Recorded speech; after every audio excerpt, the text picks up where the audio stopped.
Yes. Say the word.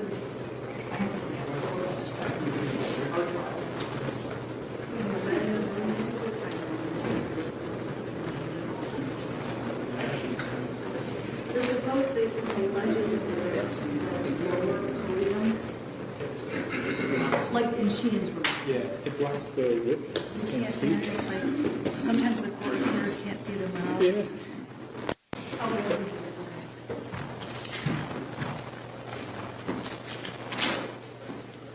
All right. Be seated, please.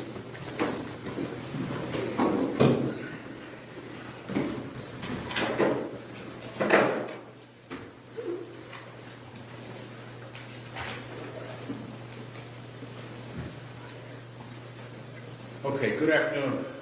We're on the record in case number 704496, State of Ohio versus Aaron Sharp. Is it you, Mr. Sharp? Yes, Your Honor. Good afternoon, sir. Good afternoon. Mr. Sharp is present in court with his counsel, Mr. Brian Radigan and Mr. Max Martin. Present on behalf of the State of Ohio Assistant Prosecutors, Mr. Jeffrey Schnatter, Mr. Chadwick Cleveland.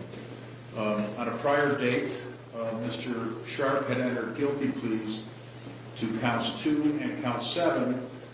Each count contained a murder charge in violation of Revised Code 2903.02a, as well as a 3-year firearm specification in violation of Revised Code 2941.145a.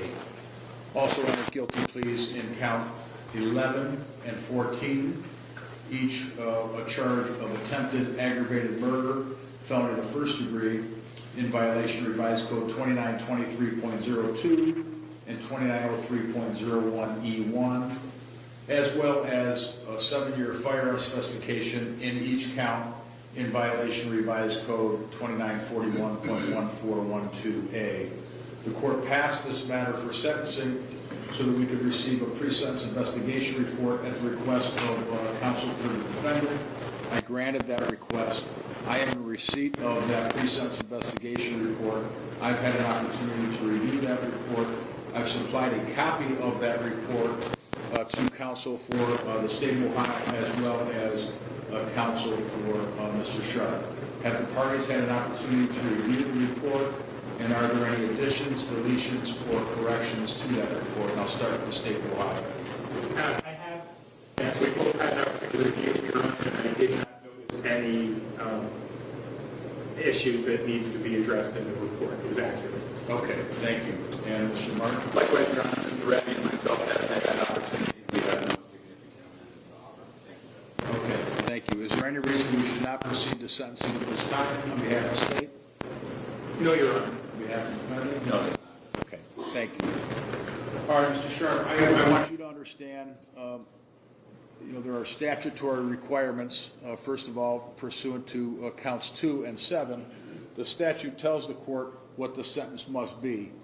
But I must and have formulated my decision based upon the overriding principles and purposes of felony sentencing, namely to protect the public from future crime by you or others, and to punish you using the minimum sanctions the court determines accomplishes those purposes without imposing an unnecessary burden on state or local government resources.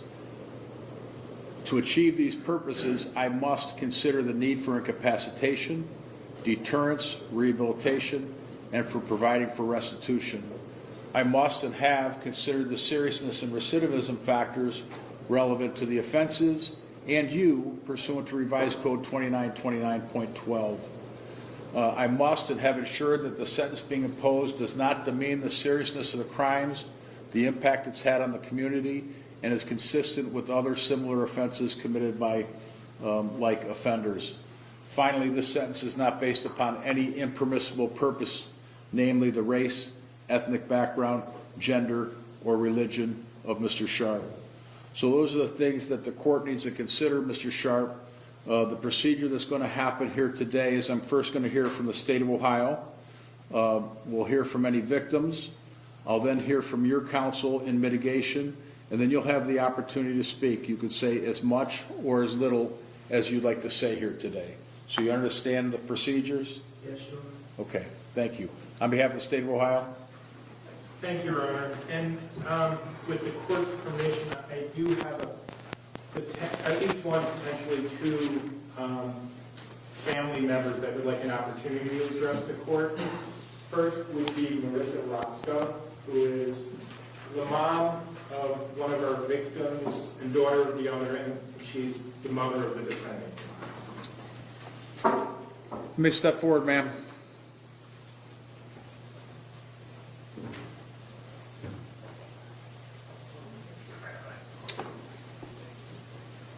Good afternoon. Good My afternoon. name is Marissa Roscoe. You said spell it. Just spell it for MARISAROSCOE. And I know this is hard, but try to keep your voice up, okay? Okay. All right, thank you for being here. First of all, I would like to start off by saying I apologize to anyone that was affected by this tragedy. The officers, Hernandez and Berta, I believe it is. This is hard.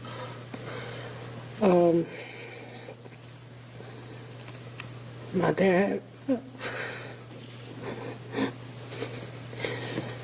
the best father you ever want to love. My baby boy.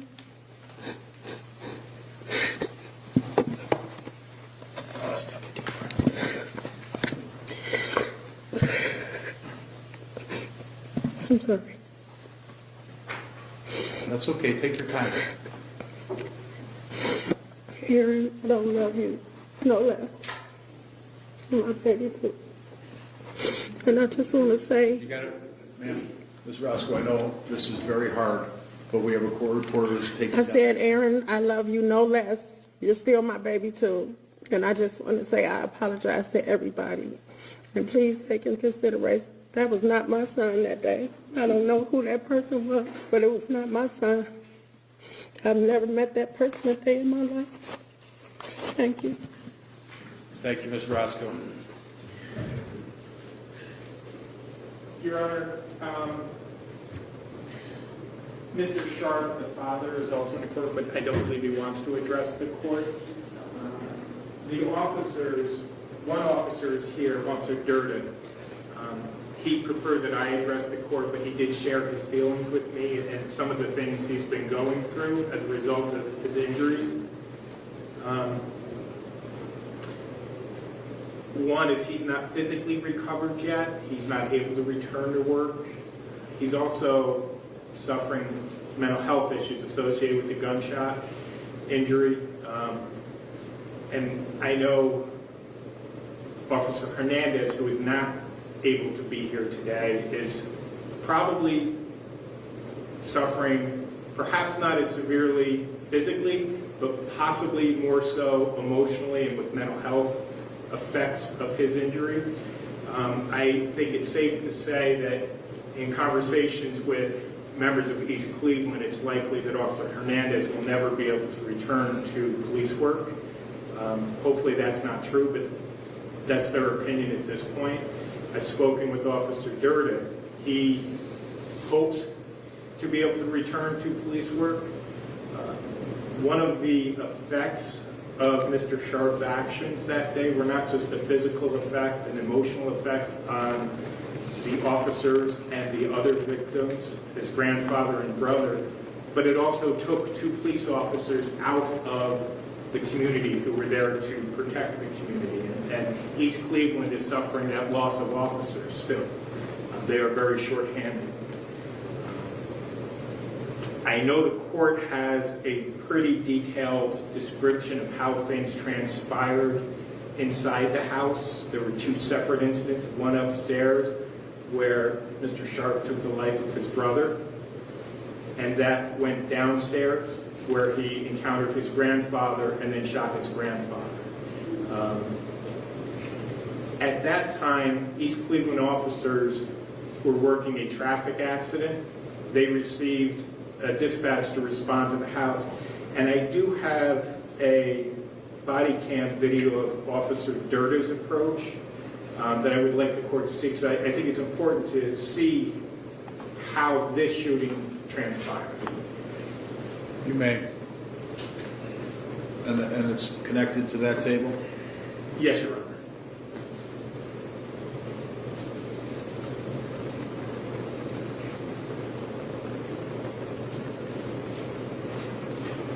All right, what are we watching?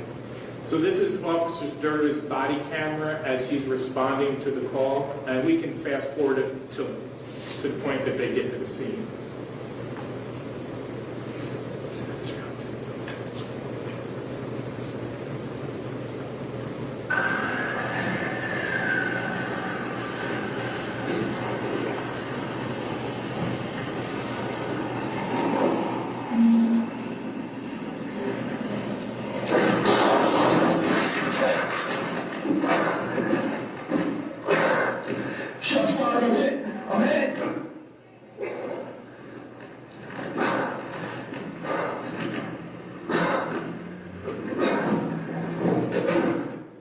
Judge, what immediately precedes that is Officer Durda takes an approach from the side using a house for cover.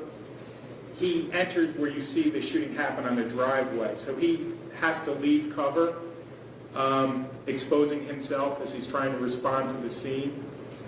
It's important to note that this shooting happens after Mr. Sharp leaves the house. He could have easily have fled that area the same way he fled after he took that shot at Officer Durda. Instead, he waited for the police to arrive, waited for Officer Durda to expose himself, and then fired. You heard multiple rounds. Mr. Sharp evaded arrest, and then there was a several-hour manhunt for him that involved virtually every law enforcement agency in this county with state and federal agencies assisting. Several hours later, there was reports that he was seen at a vacant motel. Officers responded to that scene, and that's where Officer Hernandez was shot. With the court's permission, I'd like to just observe Officer Hernandez's body cam. You may.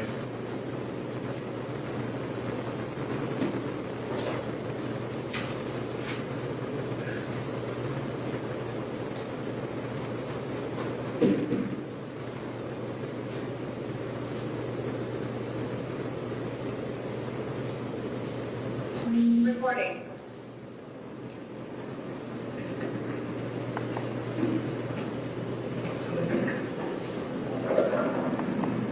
Hold.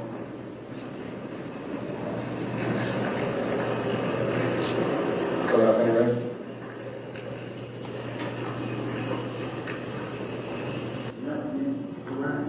Copy.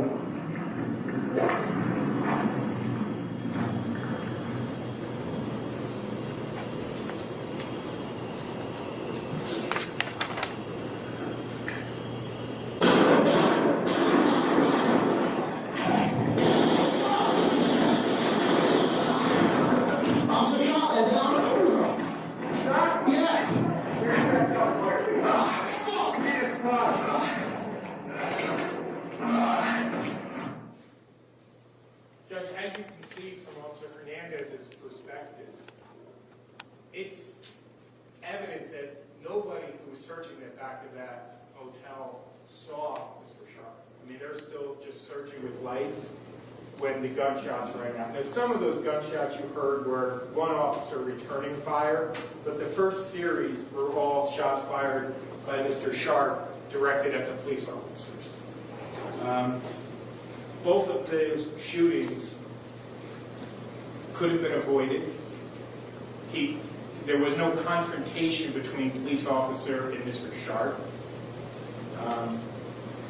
And I don't mean to focus solely on the police officers. What happened to Mr. Charles Roscoe and Eric Sharp, too, was just as tragic. They were unarmed in their own home, surrounded, well, by someone they considered family when they lost their life. I think it's important for the court to look at how these crimes transpired. Eric Sharp was isolated from his grandfather's shooting. He was upstairs at a different time. Then things went downstairs. I'm sure Eric Sharp could have just left. No one was going to tackle him, but he then took his grandfather's life. Officer Durda was separated in time and space. No threat from Officer Durda. He was essentially ambushed. The same for Officer Hernandez. Those, I think, are all facts that this court needs to look at when it imposes the appropriate sentence for each of those officers in terms of the range that's available. And I think it's important to look at that, too, when the court makes a determination whether the statutory findings are appropriate to impose consecutive sentences. And I'm going to leave that to the court's consideration. I think certainly the harm caused is great. But we were able to negotiate a plea where the sentencing is going to be up to this court. But I wanted the court to have a good frame of reference for how things transpired would have made that decision and applied to the factors set forth in the revised code. Thank you, Your Honor. I appreciate you taking the time to hear from the family and to view the videos. Thank you, Mr. Schnatter. Mr. Martin? Thank you very much, Your Honor. Your Honor, I'm going to say a few things on behalf of Aaron, and Mr. Sharp, you can sit down. Thank you, Judge. Relax. I know that Aaron wishes to address it as well. He and I have spent some time, he and I and Mr. Radigan have spent some time talking about what he might say on this day. This is a day that he's been envisioning, not looking forward to necessarily, but understanding that this day would come for a very long time. August 8th of 2025 is the worst day in a lot of people's lives.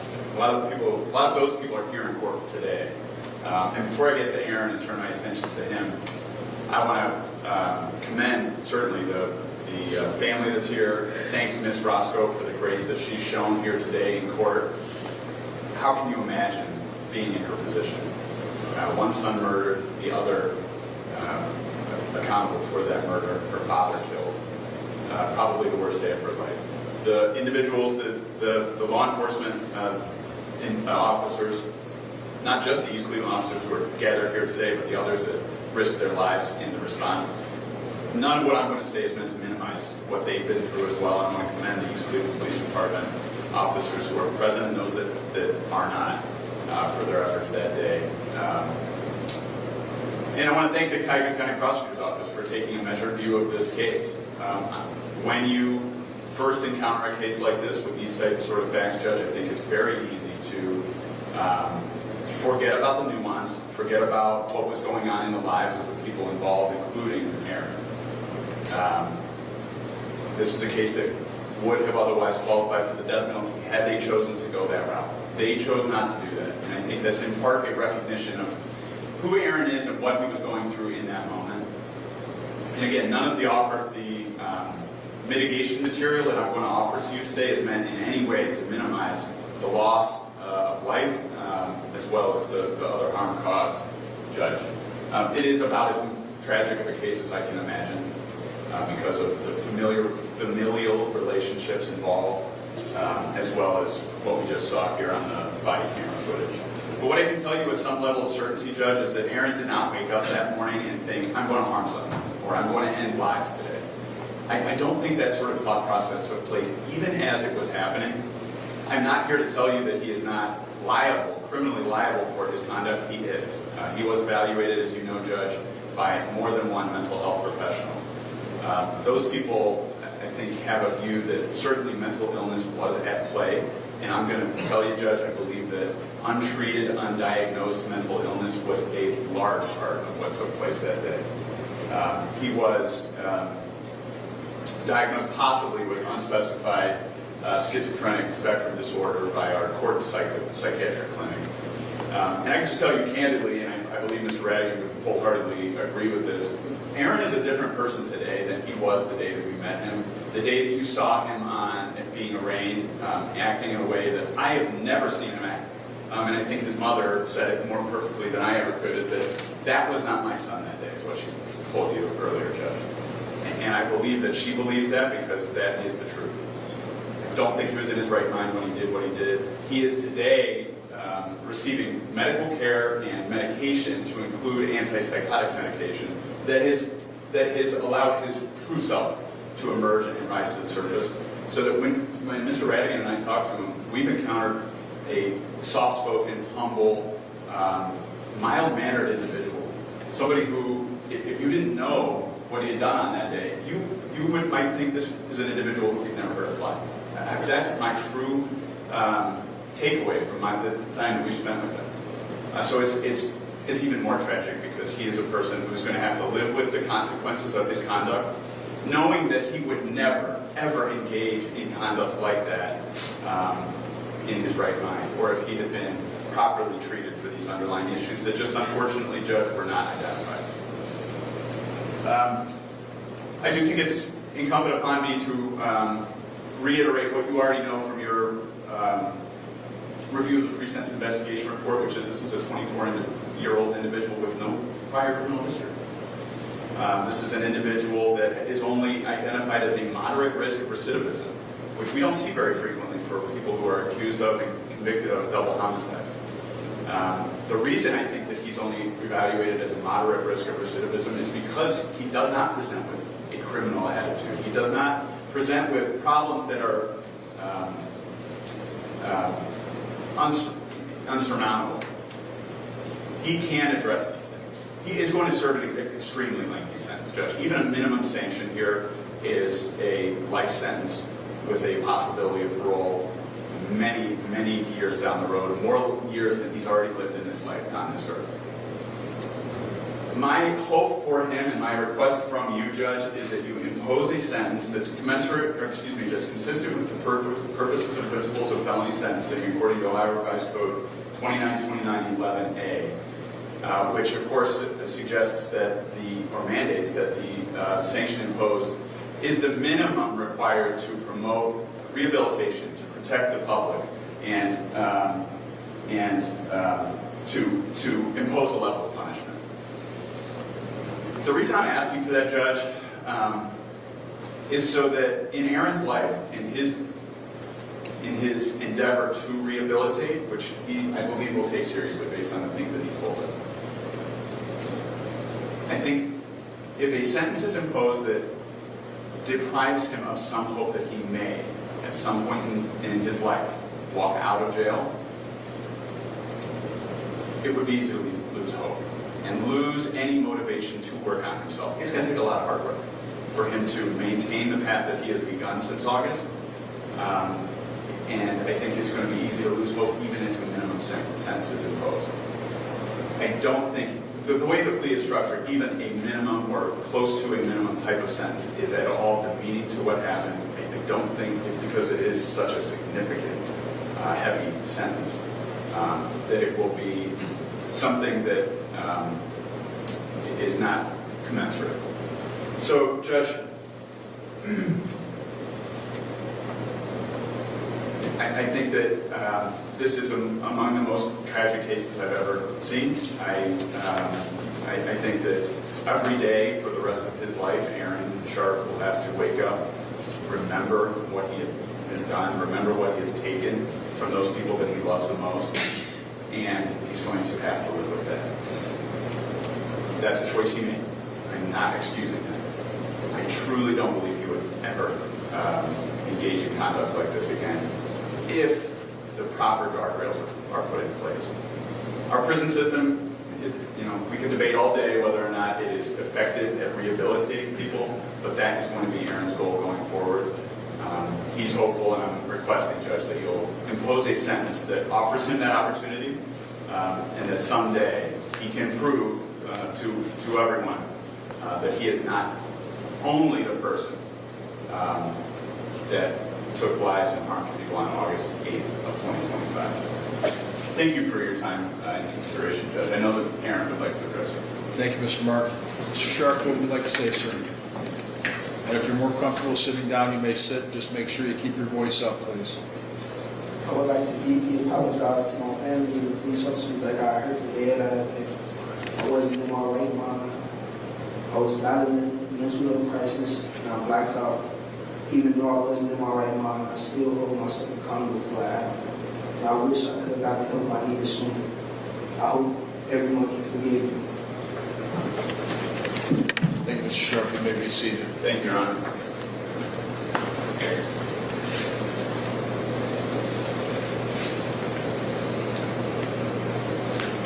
All right, at the outset, Mr. Sharp, I'm going to explain to you a couple of the advisements that I need to read to you, and specifically with respect to count 11, you will receive an indefinite sentence pursuant to Reagan-Tokes law, the court will choose count 11 to be subject to the Reagan-Tokes law, and you will receive an indefinite sentence on that count.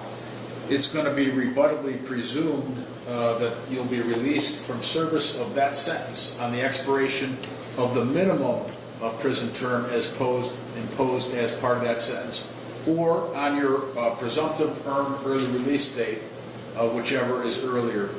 The Department of Rehabilitation and Correction may rebut that presumption if, at a hearing held, the department makes specified determinations regarding your conduct while confined, your rehabilitation, your threat to society, your restrictive housing, if any, while confined, and your security classification. If the department at a hearing makes the specified determinations and rebuts the presumption, the department may maintain your incarceration after the expiration of that minimum term or after the presumptive earned early release date for the length of time the department determines to be reasonable, subject to the limitations specified in Revised Code Section 2967.271 of the Revised Code.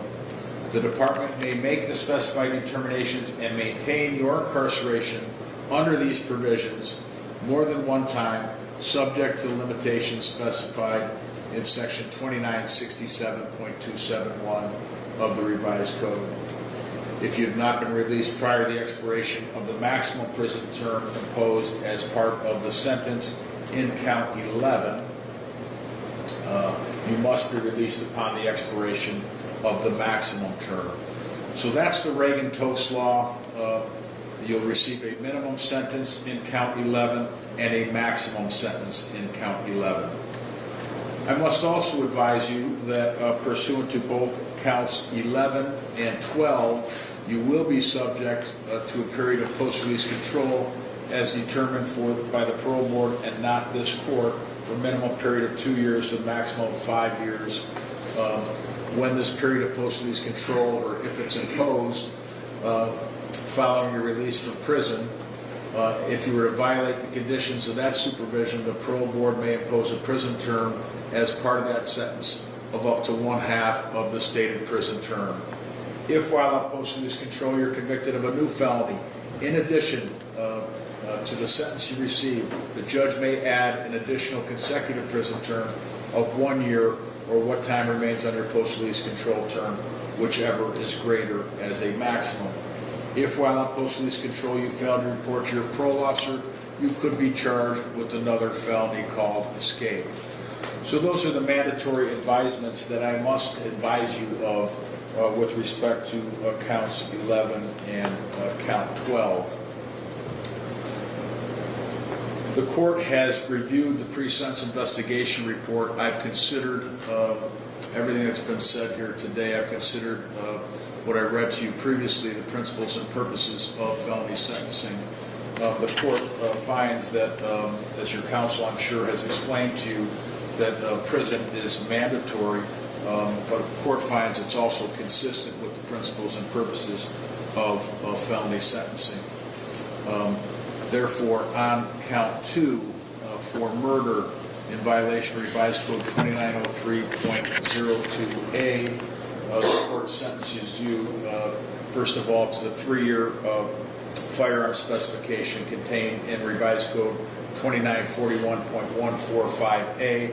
That 3-year firearm specification must be served prior to and consecutive with a sentence of life in prison with the possibility of parole after 15 years. That's the statutory mandatory sentence. On count 7, again, the court sentences you to the 3-year firearm specification in violation of Revised Code 2941.145a. That must be served prior to and consecutive with any other firearm specification contained in any other count. And then the court sentences you on count 7 for the murder count to life in prison with the possibility of parole after 15 years. On count 11, this is the attempted aggravated murder of Patrolman Joshua Durda. in violation of Revised Code 2923.02 and 2903.01E1. You are sentenced to the 7-year firearm specification contained in that count in violation of Revised Code 2941.1412A. That 7-year firearm specification must be served prior to and consecutive with any other firearm specification contained in any other count, as well as consecutive with an indefinite sentence in count 11 of 10 to 15 years. So that's the minimum period, as I explained to you, pursuant to Reagan-Tokes would be 10 years. The maximum pursuant to Reagan-Tokes would be 15 years. In count 14, attempted aggravated murder count involving Patrolman Hernandez in violation of Revised Code 2923.02 and 2903.01E1, again, felony of the first degree. You are sentenced to the 7-year firearm specification in that count in violation of Revised Code 2941.1412A. That 7-year firearm specification, like the other firearm specifications, must be served consecutive with any other firearm specification in any other period of incarceration that you receive as a result of this sentence. You'll also be sentenced to a term on count 14 for the attempted aggravated murder of 10 years. The court imposes counts 2, 7, 11, and 14 consecutively. The court finds that consecutive service is necessary to protect the public from future crime and to punish the defendant. Consecutive sentences are not disproportionate to the seriousness of defendant's conduct and to the danger defendant poses to the public, and that at least 2 of the multiple offenses were committed in this case as part of 1 or more courses of conduct, and the harm caused by said multiple offenses was so great or unusual that no single prison term for any of the offenses committed as part of any of the courses of conduct adequately reflects the seriousness of defendant's conduct. Sir, the court notes, as Mr. Martin eloquently stated, this is a tragic case, not only for your entire family, for the entire Sharp family, but for the entire East Cleveland community and for all police officers everywhere. I want to recognize and commend the heroic actions of the police officers who risked their lives to save fellow police officers and to ensure that no one else was injured. I agree with Mr. Martin and with Mr. Schnatter that this is undiagnosed mental illness, and guns don't coincide. And when they do come together, we see things like this. I recognize it, Mr. Sharp, but it's not a legal excuse for your actions. I do recognize that it's rare that we see a 24-year-old in front of me on a case like this with no prior criminal history. But again, that's not a legal excuse.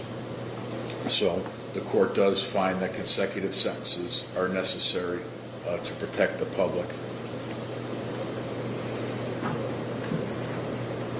I also want to recognize Officers Sutton, Smith, and Gill.